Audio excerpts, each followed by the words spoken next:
2달 전입니다. 2월 20일 날 저희가 있은 4대 교회에 대해서 하고, 그래서 너무 시간이 너무 인터벌이 길어지는 것 같아서 오늘 제가 이렇게 또 필라델피아 교회를 교제하기 위해서 나왔습니다.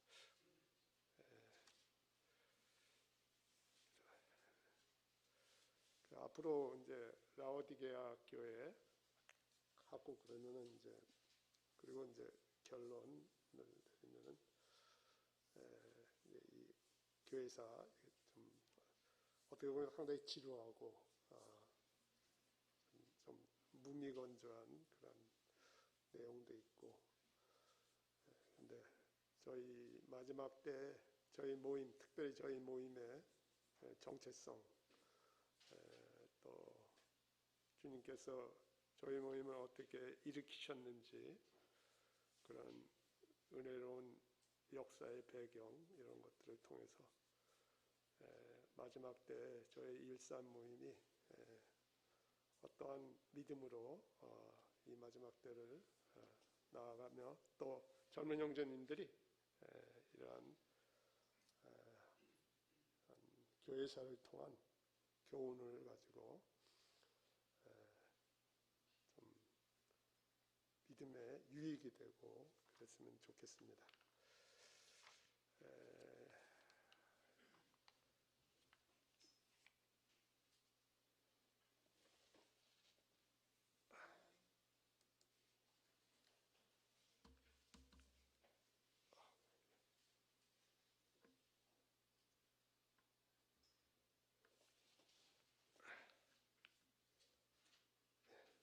오늘은 필라델피아 시대에 대해서 말씀드리겠습니다. 그래서 지금 4대 시대, 4대 교회, 4대 시대에 대해서는 저희가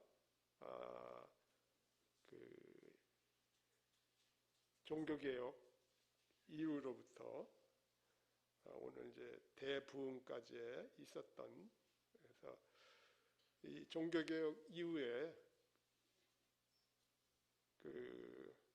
태어난 주님께서 이 종교개혁을 통해서 거의 1000년에 가까운 두아드라 시대에 암흑의 시대였죠. 거기서부터 주님께서 은혜를 베푸셔서 하나님께서 이제 종교개혁을 이렇게 일으키게 하셨습니다. 그러나 종교개혁자들이 그러한 복음과 믿음에 대한 그런 로마 교회로부터, 로마 교회의 어떤 종교적인 그러한 울타리에서 하나님께서 복음의 빛을 비추시고, 그래서 믿음으로 의롭다함을 받는다는 그러한 복음의 진리를 개혁자들을 통해서 선포하게 하고, 그래서 이제 루터나 쯔빙글리라든지 켈빈 같은 사람들을 통해서 이제 종교개혁을 일으켰습니다만, 그분들이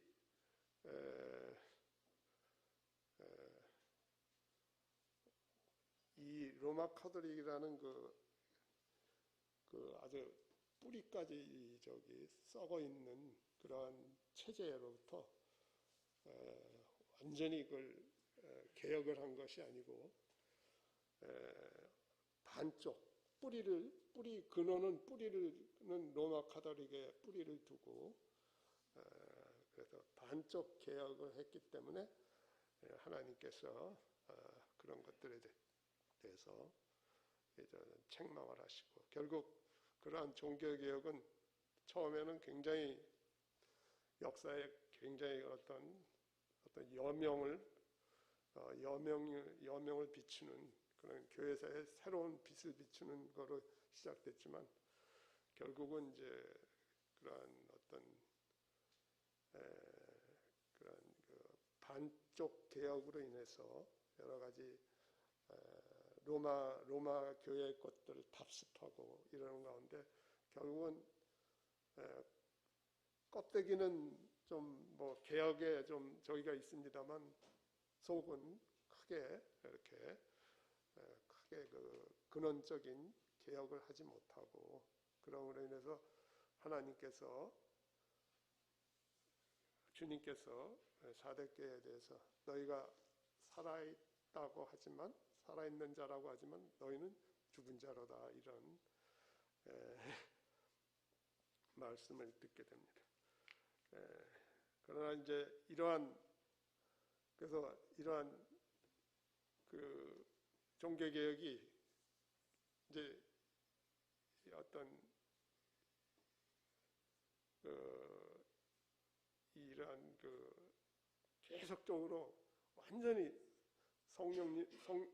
성령의 인도를 받으면서 이렇게 나가지 못했기 때문에 결국은 이제 로마 캐톨릭으로 떴던 국가교회의 형태라든지 또 로마의 그런 로마가 천년 동안 드와디라시대 때 지배를 하면서 그 스콜라주의 그런 스콜라주의 이런 교의적인 거 이런 걸로 그런 것을 이제 따라가지고 결국은 이러한 성령의 역사 대신 이런 영적인 죽음의 상태에 이르고 그런 것들이 이제 계속해서 이제 영적인 침체를 일으키면서 궁극적으로는 이제 마지막으로는 이러한 계몽주의라든지 이러한 그러면서 개혁주의하고 로마 종교하고 이제 신교와 구교 사이의 갈등이 일어나고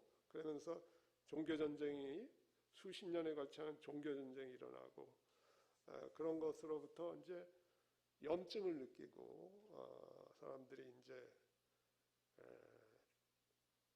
하나님을 떠나게 되고 또 그러면서 이제 합리주의, 이성주의, 합리주의, 계몽주의 이런 것이 등장하면서 이제 이런 영적으로 이제 완전히 죽은 상태. 여기 보면은 합리주의가 복음을 대심함으로 진정한 그 거듭남의 역사가 없고 교회의 조직은 껍질만 남은 마른 뼈가 쌓인 골짜기 같은 그러한 상태가 됐을 때 하나님께서 이러한 복음의 진리를 다시 찾게 하시는 그 하나님께서의 그러한 하나님의 은혜가 역사에서 그 복음의 진리를 다시 찾는 그런 것부터 시작됩니다. 그래서 빌라델피아 시대 때는 이제 크게 세 가지의 그런 어떤 진리가 회복되는 역사가 있었습니다. 첫 번째는 이제 복음의 진리가 회복되었습니다.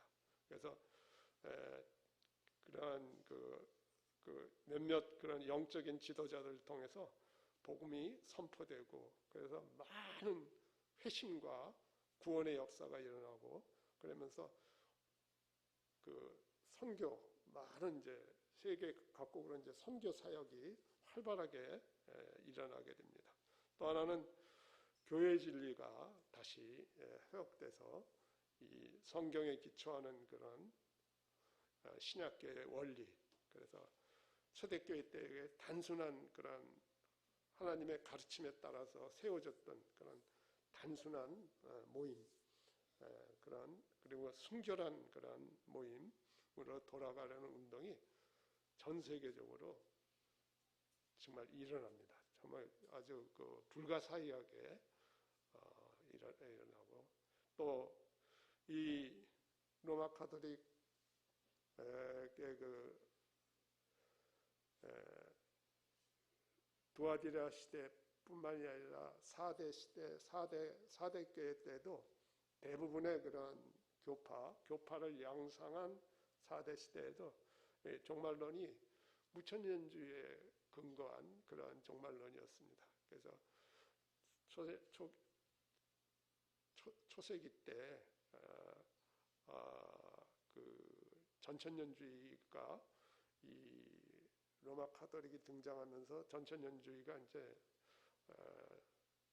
사라졌죠. 그런 것들을 다시 이제 종말론의 진리가 다시 회복돼서 주님의 오심, 그리고 휴거, 그리고 이제 천년왕국에 관한 그러한 진리가 다시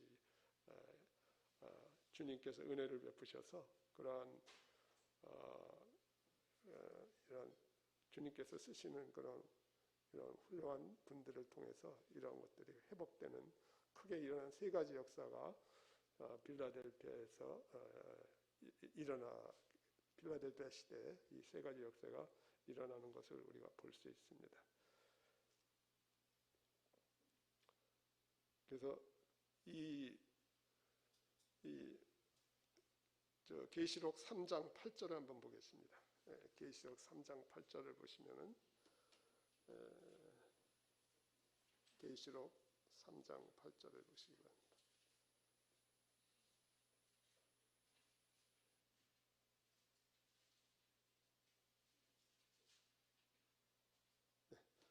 볼지어다 내가 내 앞에 열린 문을 두었으되 능히 받을 사람이 없으리라. 내가 내 행위를 아노니 내가 적은 능력을 가지고도 내 말을 지키며 내 이름을 배반치 아니하였도다. 주님께서 이제 사대교회에 대해서는 1절에서 3장 1절에서 내가 살았다는 이름을 가졌으나 죽은 자로다 라고 책망하셨던 그런 주님께서 이제 빌라델피아 교회에 대해서는 똑같이 내가 내 행위를 아노니 똑같은 말씀을 하신 뒤에 칭찬을 하십니다.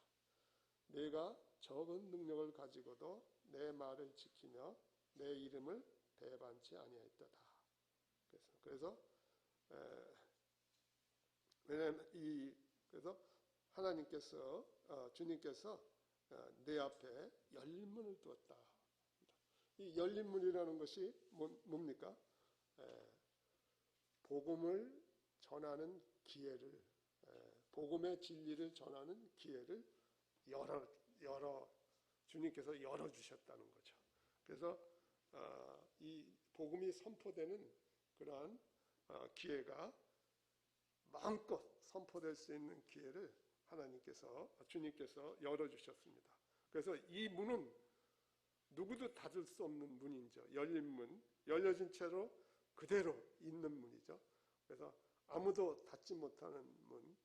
아마도 주님께서는 이 마지막 때, 주님이 다시 오실 때를 대비해서 이 땅에서 다시 한번 복음을 선포케 하시고 교회를 다시 회복하게 하시고 그러는 의도를 가지셨던 것 같습니다. 그래서 주님께서 이와 같이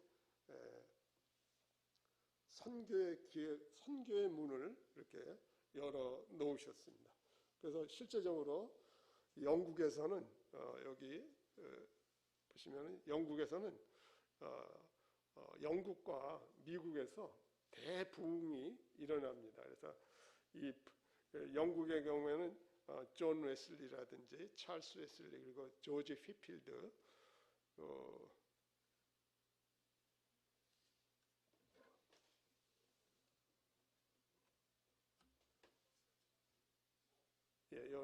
이게 존 웨슬리, 조지 휘필드 여러 분들에 의해서 이제 복음이 선포되고 그래서 그때 엄청난 그러한 사람들이 회심을 합니다.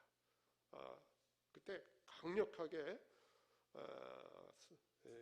성령께서 역사하셔가지고 이러한 영국에서 1차 부흥운동이 일어납니다. 이 운동의 주역이 존 웨슬리였죠. 이 존 웨슬리는 감리교의 창시자입니다. 그래서 그가 미국을 갔다 오는 그런 배선상에서 모라비아 교도들을 만나게 되죠.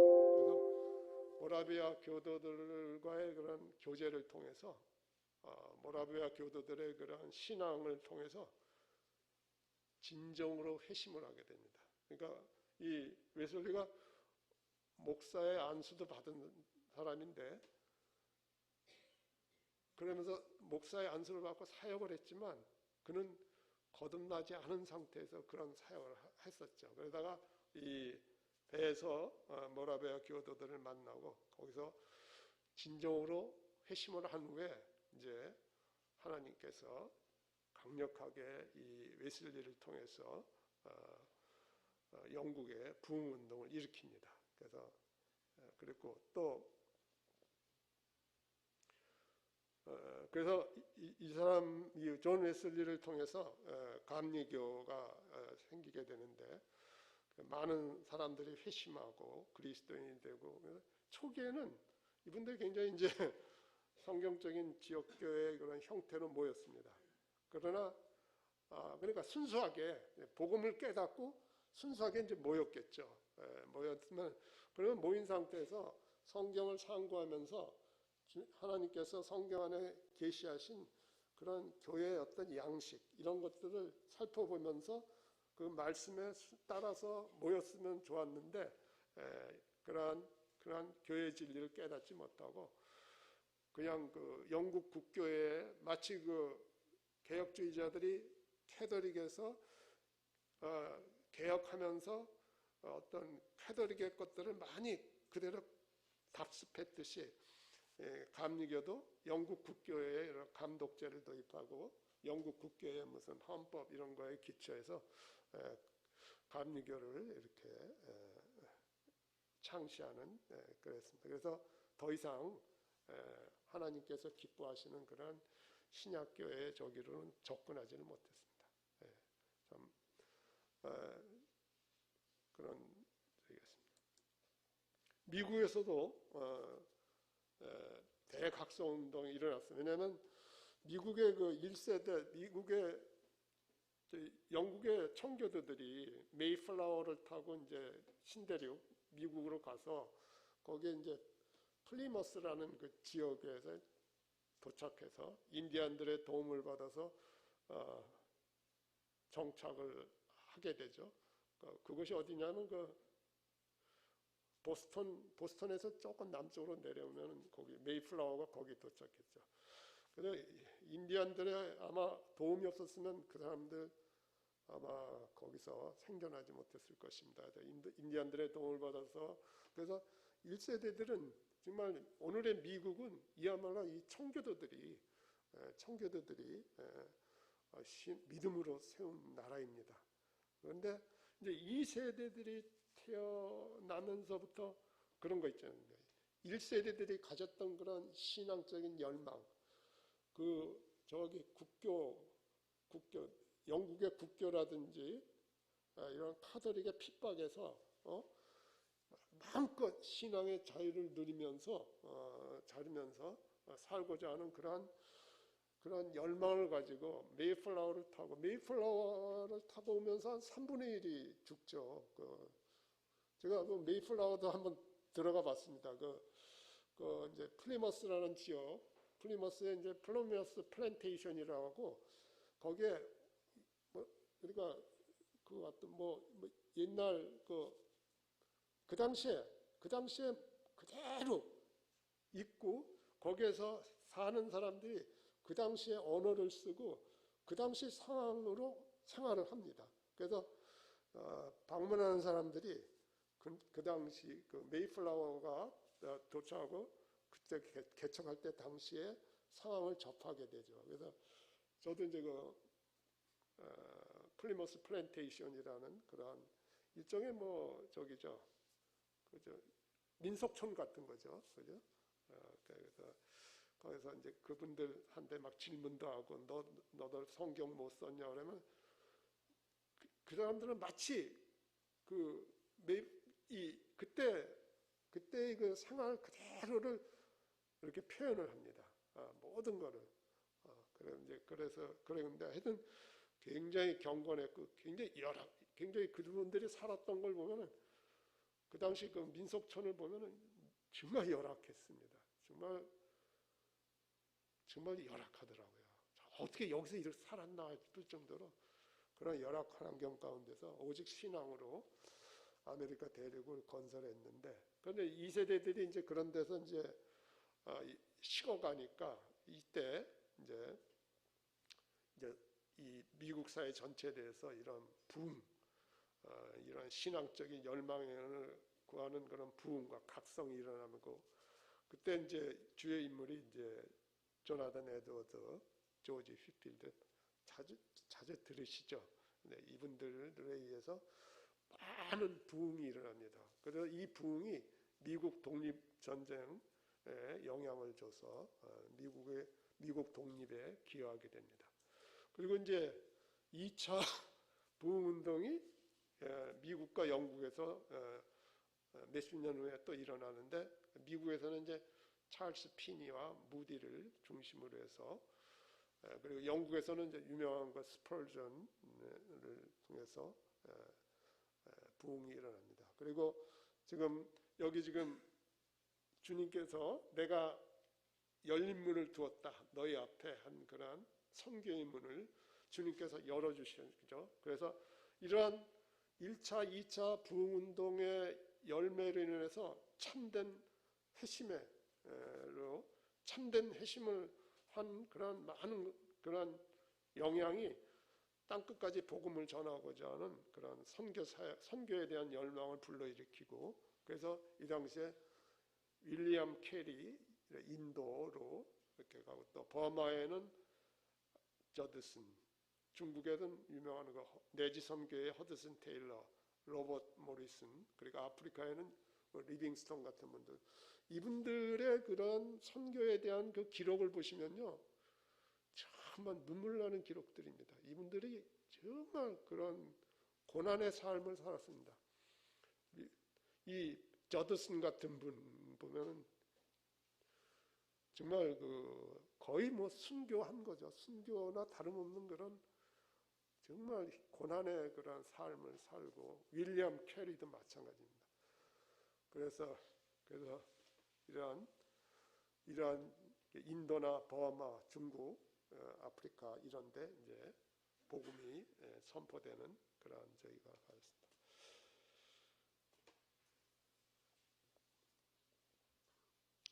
그리고서 이제 또 주님께서 교회 진리를 회복시켜 주는데, 우선 일단 저희가 계시록 말씀 3장 8절 말씀을 한번 다시 보겠습니다. 여기 주님께서 칭찬하시기를 내가 적은 능력을 가지고도 내 말을 지키며 내 이름을 배반치 아니었다 그랬습니다. 적은 능력이라는 것은 뭐 수적으로나 또 물질적으로 참 빈약한 그러한 상태라고 볼 수 있겠죠. 그런데 이러한 빌라델피아 교회에 이러한 가지고 있던 그 적은 능력이 어떻게 드러났습니까? 내 말을 지키고 또 내 이름을 배반하지 아니했다. 이것은 교회사 가운데 존재했던, 우리가 초세기 때부터 에베소 교회에서부터 존재했던 신약 교회들의 공통된 모습입니다. 이것이 그러니까 적은 능력을 가지고도 내 말을 지켰습니다. 이건 어떤 핍박과 대적들로부터 핍박받고 이런 막 순교당하는 그러한 상황 가운데서도 하나님의 말씀을 지켰다. 굳게 붙잡고, 이것이 교회사 가운데 존재했던 참된 주님의 교회의 신실함을 증거하는 이런 말이 되겠습니다. 그리고 이름을 배반치 아니하였다는 거죠. 주님의 이름을 배반치 아니하였다는 말은 주님을 배반하지 아니하였다는 거죠. 그래서 이러한 내 이름을 배반치 아니하였고 내 말을 지켰습니다. 이 말은 이제 뒤에 10절에 뒤에 보면 인내의 말씀으로 나오고 있죠.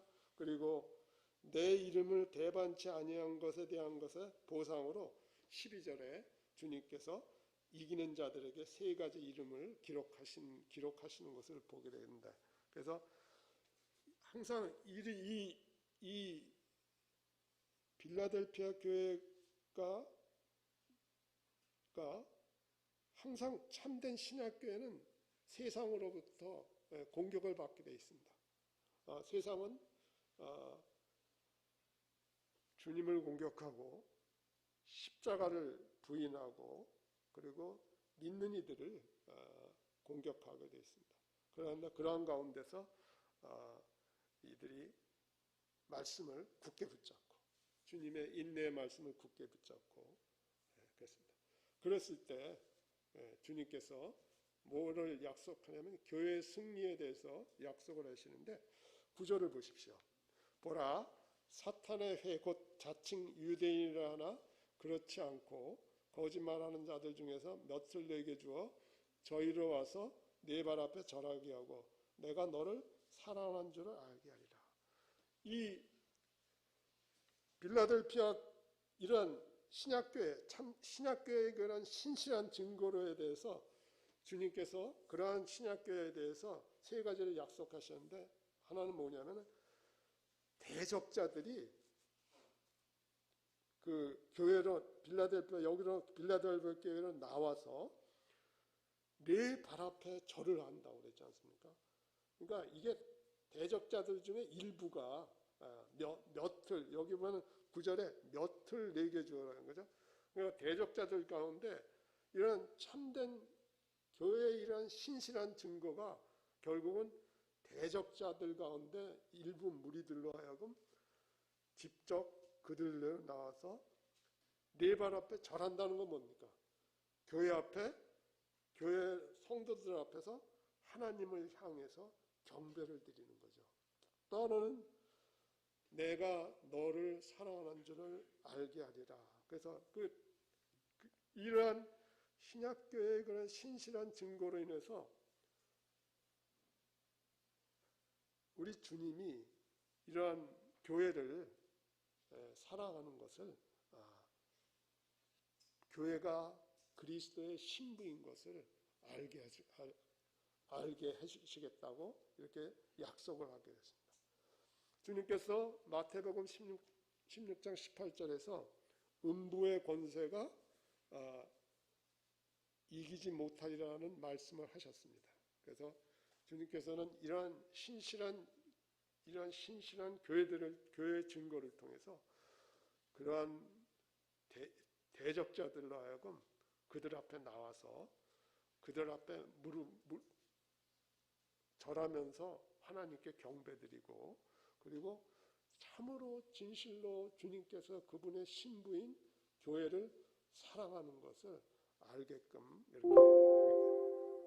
사실 이러한 천연왕국 때 되면은 이스라엘 민족을 괴롭혔던 그런 원수들이 이스라엘 민족 앞에 나와서 무릎 꿇고 엎드려 절하는 것들이 이사야서의 60장에 예언이 돼 있어요. 60장 14절에 이런 것들은 신구약에서 일치되는 그러한 그런 주님께서 이러한 그분의 백성들의 증거를 통해서 이러한 대적들을 무릎 꿇게 하고 궁극적인 승리를 그분의 백성들의 궁극적인 승리를 약속하는 그런 말씀이 되겠습니다. 10절 한번 보십시오. 10절에 보니까 내가 나의 인내의 말씀을 지켰은즉 내가 또한 너를 지키어 시험의 때를 면하게 하리니 이는 장차 온 세상에 임하여 땅에 거하는 자들을 시험할 때라. 이거는 종말론의 진리가 회복되는 말씀인데요. 일단 이 교회 진리를 여기 슬라이드를 보시면요, 주님께서 이 8절에서 말씀드린 대로 이러한 내 말을 지키고 내 이름을 배반치 아니하는, 그래서 이 대부흥으로 인한 그런 참된 회심이 어떤 결과를 나냐면 성경으로 돌아가겠습니다. 그래서 성경을 연구하고 그래서 이 4대 시대에 묻혀있던 그런 진리들이 이러한 성경 모임을 통해서 이제 드러나게 돼, 교회 진리가 회복되는 그러한 시대가 되겠습니다. 그래서 이 성경에 기초한 신약교회의 양식에 따라서 주 예수 그리스도의 이름으로 모이는 이러한 단순한 신앙 모임으로 돌아가고자 하는 운동이 영국을 중심으로 해서 처음 일어났지만 실제적으로 그것과 상관없이 캐나다라든지 이러한 데서 일어나요. 그러니까 나중에 이러한 운동을 일어나면서 전 세계적으로 확산될 때 처음 만난 사람들이 깜짝 놀라는 거예요. 왜냐하면 영국에서 이러한 운동이 일어났는데 캐나다에 그런 거를 이제 전하려고 캐나다에 갔더니 캐나다에서도 똑같이 이렇게 모이는 무리들이 있다는 거예요. 그러니까 성령께서 이 빌라델피아 시대 때 교회의 진리를 회복시키시고 이제 마지막 때를 마감하기 전에 교회의 진리를, 이 땅의 교회의 진리를 회복시키는 그런 운동을 세계적으로 이렇게 일으키면서 확산되게 하셨죠. 그래서 이 세칭, 세상이 말하는 이제 플리머스 형제단, 저희 모임의 최초 이런 형제님들이 를 중심으로 해서 이러한 교회의 진리가 회복되는 역사가 일어났습니다. 그래서 그때 처음에 이런 형제들이 함께 모여서 마음껏 성경을 공부하면서 그리스도 안에 있는 생명, 성령의 자유로운 역사, 성경으로부터 온 진리의 빛을 나누면서 또한 서로 그러한 것들에 이게 빌라델피아라는 말의 이 단어의 뜻이 뭐냐면 필레오 아델포스, 그래서 뭡니까? 형제를 사랑하는 것입니다. 형제를 사랑하는 것. 그래서 이러한 형제 사랑을 소유하고 체험하는 역사가 일어났습니다. 그래서 구체적으로 조금 구체적이보다는 좀 그 과정을 조금 언급하면 이제 19세기 초에, 그러니까 1800한 20-30년대 정도겠죠. 그래서 이제 더블린에서 여러 교파에 있었던 사람들 중에 사람들이 모여서 성경 공부를, 가정에서 성경 공부를 시작했습니다. 왜냐하면 그동안에 그 영적 사망이라 했는데 그 당시에 그 영국의 종교적인 상태는 그야말로 어떤 사망의 상태였던 거죠. 영적으로 죽어있는 상태였던 거죠. 그래서 수많은 교파주의의 그런 어떤 종교적이고 율법적이고 그리고 교의적이고 이런 참다운 생명을 나누고 누리는 그런 것보다는 이렇게 죽어있는, 껍데기만 있는, 생명은 없고 껍데기만 있는 이러한 것들 가운데서 이제 그런 데서 이제 부흥을 갈망하면서 모이기 시작했죠. 그래서 하나님의 말씀을 중심으로 해서 이제 성경을 살펴보고 성경 안에 그 성경에 계시한 그 교회의 실행 같은 거를 보게 되어 있습니다. 그래서 이전에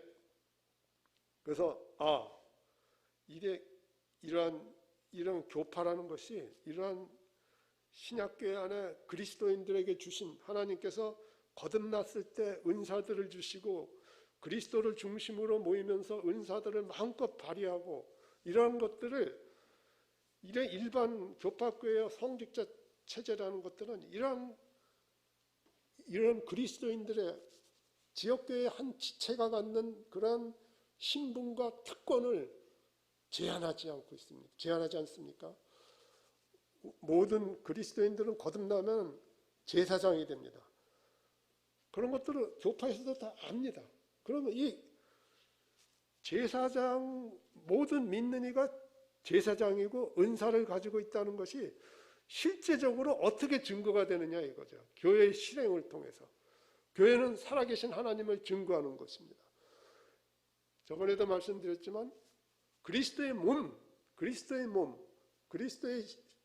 신부, 그리스도의 몸을 지역에서 그 실행을 통해서 증거하는 것이 지역교회거든요.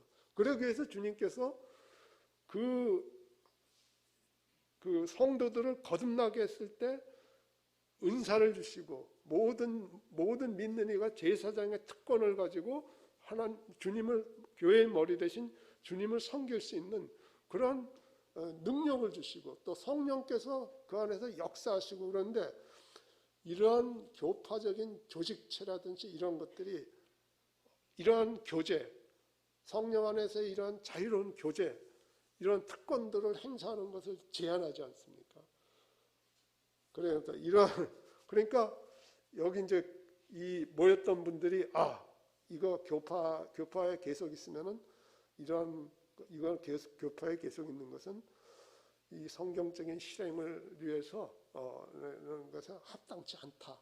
그래서 이제 그런 것에서 이제 교파에서 나오게 되고 그래서 계속해서 교회는 하나이고 참된 그리스도의 몸을 하나님께서 세우셨고 그래서 이런 것은 어떤 조직적인 단체와 다른 것이다 하는 걸 알게 됐고 성직자와 평신도를 구별하는 권위가 성경에는 없다.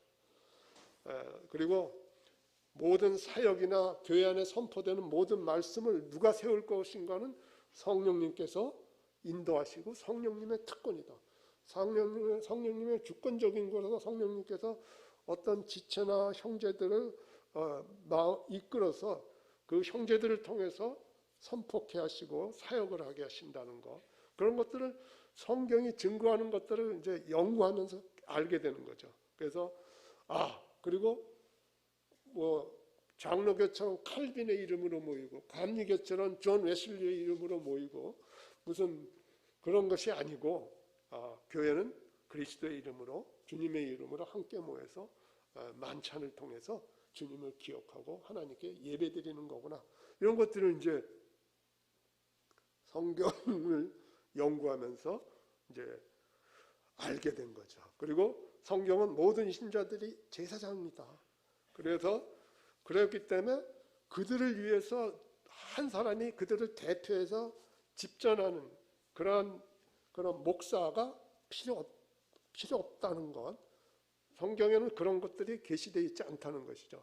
1인 목회라든지 그런 은사들을 대표하는 것, 이런 것들은 본질적으로 뭡니까? 구약으로 돌아가는 겁니다. 구약의 레위지파를 하나님께서 세우셨을 때는 임시로 레위지파를 세운 거죠. 이스라엘의 불순종 때문에. 원래는 하나님께서 이스라엘 백성을 뭘로 부르셨습니까? 제사장 나라, 제사장의 왕국, 특별한 하나님의 보석 같은 특별한 민족으로 백성으로 부르셨어요. 그리고 제사장 나라, 제사장 왕국을 세우고 그런 제사장이 된 백성들을 통해서 섬김을 받기를 원하셨어요. 그러나 이스라엘의 불순종으로 인해서 레위지파가 생기게 된 것이, 그래서 이러한 것들이 주님께서 십자가에서 이러한 모든 율법의 그런 규례나 이런 것들을 다 폐하셨는데도 불구하고 신약교회라는 교회들이 그러한 레위지파의 그런 체계를 갖춘 성직자와 평신도라는 그런 저기를 하고 교회의 실행을 그렇게 구분해서 하고 구별짓고 대표하는 사람들만이 은사를 대신하고 다른 지체들을 대표해서 이런 성직자, 목사나 이런 분들이 그런 걸 하는 것들은, 이런 것들은 성경이 가르치는 게 아니라는 것을 이제 보게 되고, 또 그리고 하나님의 말씀을 연구할 수도 교파주의가 잘못됐다는 겁니다. 교파주의가 잘못됐다. 그 교파주의가 잘못됐다는 것은 사대교회의 교훈이 아닙니까? 사대교회의 교훈. 하나님께서 그런 중세로부터 그런 종교계에게 그런 빛을 비추셨을 때 이렇게 교파를 낳으라고 그런 것을 비추셨지는 않았을 겁니다. 그래서 보면 마태복음 18장 20절 두세 사람이 내 이름으로 모인 그곳에 그 한가운데 내가 있을 것이다. 그때 두세 사람이 하여튼 머리 되시는 예수 그리스도를 중심으로 해서 그리스도인들이 모일 때 자기네들이 자발적으로 나오는 게 아니고 성령님께서 그들을 인도하시는 거죠. 그래서 성령에 의해 그리스도의 이름으로 주님께로 모이고 이런 것들이 성경에 게시된 그리스도의 모임으로 하나님께서 정해놓으신 어떤 기초이며 근거라는 거죠. 그래서 이때 초대교회 때와 거의 동일한 이런 양식으로 동일한 실행으로 하나님께서 교회를 세우기 위해서 주신 은사를 통해서 성령의 인도하심과 성령의 이런 통제하시면서 인도하시면서 각 지체가 제사장으로서 가지고 있는 은사를 통해서 그러니까 예배 같은 거는 예를 들면 예배는 뭡니까? 모든 제사장이 은사와 상관없이 섬기는 것이 뭡니까? 예배입니다. 기도 모임도 마찬가지입니다. 기도 모임은 은사의 모임이 아닙니다. 은사를 사용하는 모임이야. 그러나 말씀 집회라든지 이런 것들은 이제 서로 은사를 써서 그리고 교회 일반적인 실행에서는 각자 받은 바 은사대로 자유롭게 은사를 써서 다만 하나님께 교회 안에 주신 질서를 따라서 권위와 질서를 따라서 성령님의 인도하심을 따라서 자유롭게 섬기며 지역교회를 세워나가는 이것이 하나님께서 신약교회 안에 두신 기초이며 근거이며 터라는 것이죠. 이런 것들을 이분들이 말씀을 통해서 다 보고 있죠. 그래서 이러한 것들이 실행될 때 하나님 아까도 말씀드렸지만 성령께서 다른 지역의 그리스도인들을 감동시켜서 그쪽에서도 동일하게 그런 깨달음을 통해서 그래서 이전에 서로 알지도 않았는데 접촉한 적도 없는데 만나서 보니까 우리랑 똑같이 그러네? 그러면서 놀라는 거죠. 그러니까 하나님께서 이런 것들을 다른 지역에서도 이렇게 세계적으로 이런 역사가 있다는 것이죠. 그리고 이제 중요했던 것이 뭐냐면 처음에는 그리스도인의 모임이 이제에 대해서 이 성경을 상고할 때 교회가 그리스도의 몸이다. 그리고 큰 이러한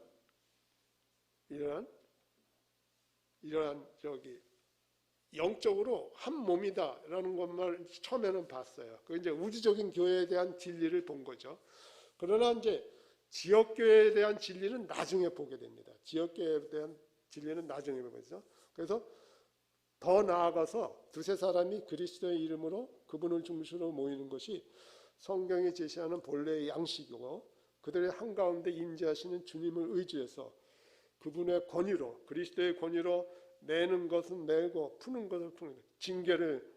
징계를 행사하고 행정에서 독립성과 자율성을 가져 한 지역교회를 다른 지역교회가 통제하거나 지배하거나 행정적으로 간섭할 수 없는 거죠. 저번에 저희가 일곱 촛대에 대해서 교제를 나누듯이 모든 지역교회는 각자 머리 대신 주님께 책임을 지는 그런 거란 말이죠. 근데 로마 카톨릭은 어땠습니까? 로마 카톨릭은 커다란 계급 조직으로 해가지고 그 맨 위에 누가 있습니까?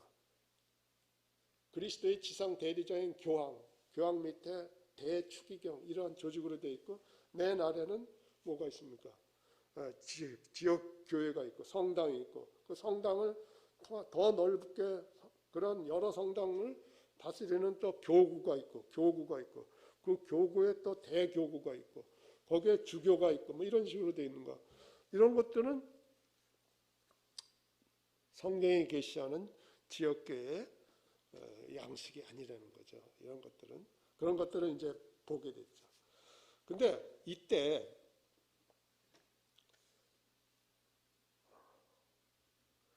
그래서 이러한 지역교회가 하나님의 본래의 터가 아닌 중한 집권적인 연합체제, 예를 들면 가톨릭 교회나 다비의 완바디, 다비는 교회에 대해서는 로마 카톨릭하고 유사한 저기를 가르쳤어요. 그래서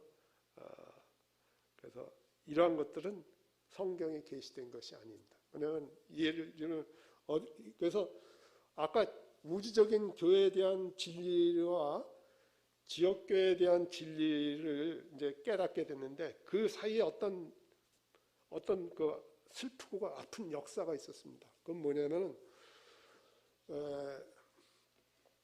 그 플리머스라는 지역교회가 있었는데요. 플리머스라는 지역교회에서 그 플리머스라는 지역교회 이제 그 뉴턴이라는 분이 이제 인도자, 그때 많은 인도자들이 있습니다. 이 뉴턴은 이제 거기서 계속 이렇게 사역을 했던 것이고, 이제 다비는 굉장히 그 능력 있는 분이라서 다비는 아주 굉장히 폭넓게 순회 사역을 하면서 이렇게 방문을 하고 그랬습니다. 근데 이 다비와 뉴턴의 이러한 성경을 보는 시각이라든지 이런 거의 차이로 인해서 약간의 그 갈등이 생기기 시작하고, 뉴턴을 지지하는 사람들과 다비를 지지하는 사람들이 이렇게 서로 이렇게 그런 일들이 생기기 시작합니다. 그러다가 분열이 일어납니다. 그래서 이 다비를 추종하는 사람들이 나가서 따로 모입니다. 저 플리머스 교회에. 그러다가 뉴턴의 어떤 가르침이 그 당시에는 일반적인 가르침이었는데 그 가르침에 문제가 있은 걸 가지고 이 따로 떨어져 나온 모임에서 정죄를 하고 고소를 하게 됩니다. 그래서 그런 걸로 인해서 뉴턴이 자기의 잘못을 시인하고 사역을 내려놓고 플리머스 교회를 떠납니다. 그랬을 때 이 플리머스 교회에서 뉴턴을 따랐던 분들이 그 저기 베데스다 교회라고, 베데스다 교회는 여러분들이 잘 아시는 누굽니까? 그 조지 뮬러라든지 이런 한 10명의 사역자, 인도자들이 있는 그 베데스다 교회로 이렇게 옮기게 됩니다. 그때 이제 베데스다 교회에서 그 장로들이 인도자들이 그분들을 온 분들을 영적으로 분별을 하고 영접할 사람은 영접하고 영접하지 않을 사람은, 그러니까 뉴턴의 잘못된 교리를 아직도 따르는 자들은 영접하지 않았습니다. 그러나 뉴턴의 교리가 잘못된 것을 인정하고 지역교회로 영접되기를 원하는 분들은 분별을 하고 영접을 했어요. 그랬더니 다비가 그거에 대해서 다비를 따르는 자들이 다비를 중심으로 해서 저기를 합니다. 베데스다 교회를 이게 일종의 이제 출교시킨 거죠. 모임에서 그런데 그럼 베데스다 교회 쪽에서 볼 때는,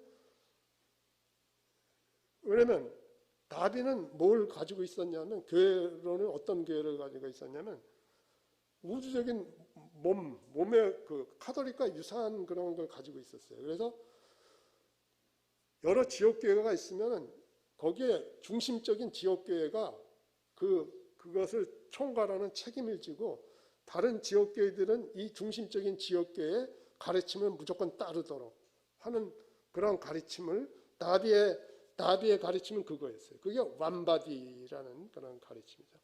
이 가르침은 명백히 성경적이지 않은 거죠. 그래서 베데스다 교회뿐만 아니라 수백 개의 지역교회들이 다비의 가르침에 대해서 그건 아니다, 성경적이지 않다, 우리는 그걸 받아들일 수 없다.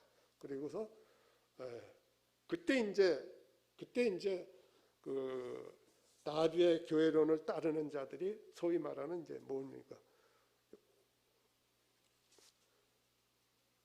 클로즈드 브레드린 된 겁니다. 그분들은 오늘날 저희 세계적으로 저희 모임과 다르게 나비의 그런 교회론을 추진하는 무리들이 있어요. 근데 그분들은 계속해서 분열을 나가지고 그야말로 수많은 분파로 갈라지죠. 좋은 그런 보여야 되는데, 그때 이 지역교회에 대해서 베데스다 교회와의 그 조지 밀러 말고 유명한 그런 인도자 형제님들이 지역교회에 대한 분별은 아주 정확했어요. 아까 말씀드린 대로 모든 지역교회는 다른 지역교회를 행정적으로 통제할 수 없고, 모든 지역교회는 독립적이고 자율적이고 지역교회의 머리 대신 그리스도께 책임 있는 것이다. 그러한 모든 징계나 이런 것들은 지역교회의 책임이고, 지역교회가 주님의 머리 대신 아래서 그런 것들을 처리해야 된다.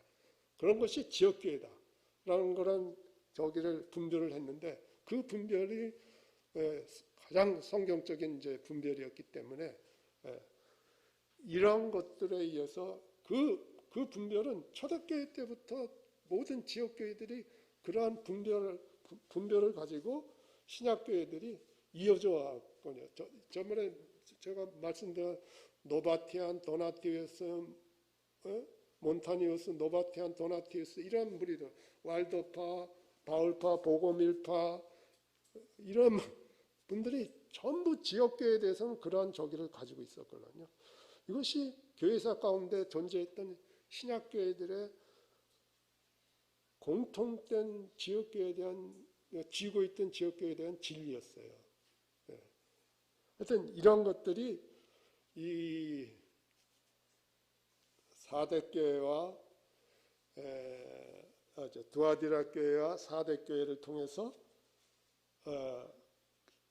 갇혀 있었는데, 이런 것들을 플리머스 형제가 우리 모임에 앞서간 형제님들이 이런 것들을 성경 공부를 통해서 이런 것들을 진리들을 회복하고 진리대로 실행하고 이래서 오늘 저희 세계적으로 이러한 모임들이 이렇게 세계적으로 이렇게 저기가 된 거죠. 그래서 이런 것들이 주님께서 아까 말씀드렸는데 이 사대주의에 죽어가는 껍데기, 생명이 없는 그런 입술로만 신앙 고백하고 실제적인 그런 거듭남과 회심의 체험이 없이 그냥 이렇게 껍데기만 남은 그런 적에서 주님께서 이제 그런 걸 통해서 복음의 진리를 회복시켜요. 하나님께서 복음의 진리를 회복시켜 주신 목적은 뭡니까? 교회를 회복하기 위함입니다. 교회를 회복하기 위해서입니다. 복음이 증거되는 주 목적은 뭡니까? 교회를 세우기 위해서 복음이 증거되는 것입니다. 우리가 디모데후서 2장 같은 데서 보면은 복음에 대해 복음은 뭡니까? 하나님께서 영원 전에 너희를 위해서 예배해 놓으신 은혜라고 그랬어요. 하나님께서는 영원한 목적이 계셨어요. 그 목적이 에베소서 3장 11절에는 교회라고 말씀하세요. 그 영원한 목적을 이루기 위해서 복음을 너희들에게 줬는데, 그 복음은 이미 영원 전에 주님이 준비해 주셨던 은혜이다. 이런 것들을 디모데후서 같은 데 기록됐습니다. 그러니까 궁극적으로 주님이 열린 문을 열어놓으신 거예요. 아무도 닫지 못하는 열린 문을 열어놓으신 목적은 뭡니까? 교회를 회복시키고 교회를 이 땅에 주님의 교회를 이 땅에서 다시 세우시기 위해서 그렇게 하신 거고, 이런 것들을 하나님께서 이러한 형제님들을 통해서 그러한 저희가 교회가 회복되고, 그러한 그때 발견된 진리에 따라서 모이고 증거하고 이러는 것이 오늘 저희들의 모임의 정체성인 것입니다. 그래서 이런 모임에 대해서 주님께서 3장 10절에서 뭐라고 말씀하셨습니까? 내가 나의 인내의 말씀을 지켰자. 내가 또한 너를 지켜 시험의 때를 면하게 하리라. 장차 이 땅에 전무후무한 대환란이 일어날 텐데 그때 너희들을 너희가 내 인내의 말씀을 지켰기 때문에 네가 나의 인내의 말씀을 지켰다. 여기에 인내의 말씀을 지켰다는 것이 다른 말로 얘기하면 그리스도의 고난에 동참했다는 거예요. 주님이 뭐라고 말씀했습니다. 자기 앞에 놓인 기쁨을 위하여 십자가를 참으사. 그리스도의 인내라는 말, 그것은 뭡니까? 주님께서 아버지의 뜻을 이루시기 위해서 이 땅에 오셔서 그분의 뜻을 이루시기 위해서 고난과 오래 참으심과 인내의 삶을 사신 그러한 그리스도의 고난과 인내에 참여했다는 거죠. 나의 인내의 말씀을 지켰기 때문에 그래서 시험의 때, 큰 환난이 있게 될 시험의 때 창세로부터 지금까지 이런 환난이 없겠고 후회도 없으리라고 주님이 말씀하신 그 환난의 때에 너희를 지켜서 면하게 하리라. 그렇게 말씀하시죠. 그리고 11절에 가면은 내가 속히 이 말이니 네가 가진 것을 굳게 잡아 아무나 네 면류관을 빼앗지 못하게 하라. 참 귀한 말씀이죠. 주님께서 네가 가진 것을 굳게 잡으라. 너희가 주님이 신약교의 진리를 굳게 붙잡아라. 그래서 그 면류관을 빼앗지 못하게 하라. 여기 계시록 우리가 두아디라 교회에 관한 주님의 말씀에서 2장 24절 25절에 뭐라고 되어 있습니까? 두아디라에 남아있는 이세벨의 교훈을 받지 아니하고 소위 사탄의 깊은 것을 알지 못하는 너희. 25절에 너희에게 있는 것을 내가 올 때까지 굳게 잡으라. 그걸 빌라델피아 교회 성도들에게도 같은 말을 하고 있잖아요. 네가 가진 것을 굳게 잡고 아무에게나 내 면류관이 뭡니까?